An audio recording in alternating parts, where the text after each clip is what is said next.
তো লাস্ট ভিডিওতে আমি ডিসকাস করেছিলাম যে মনমোহন সিং, যিনি আমাদের মধ্যে নেই, প্রাক্তন প্রধানমন্ত্রী, অর্থমন্ত্রী, রাজস্ব সচিব, আরবিআর গভর্নর আমাদের মধ্যে নেই। ঠিক আছে, দুবারের প্রধানমন্ত্রী ছিলেন উনি।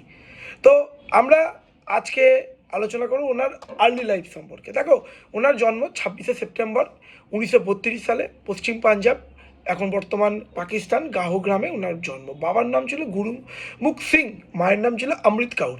1952 সালে পাঞ্জাব বিশ্ববিদ্যালয় থেকে উনি অর্থনীতিতে স্নাতক হলেন। আর একটা কথা মনে রাখবে, উনি কিন্তু কোনোদিনই মানে কোনো ক্লাসেই ফার্দার হায়ার স্টাডি অবধি কোনোদিন সেকেন্ড হয়নি ক্লাসে।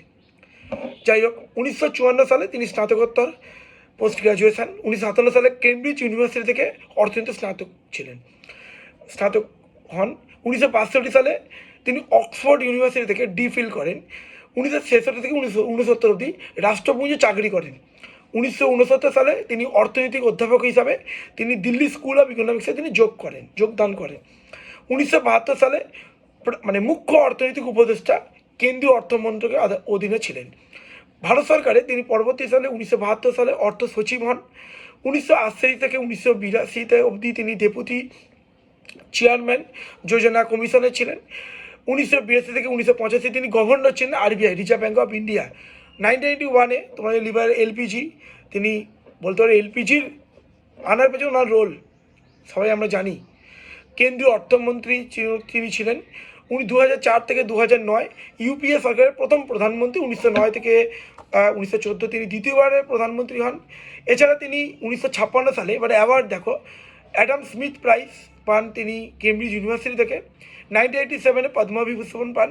1993 সালে Euromoney award for finance minister of India হন।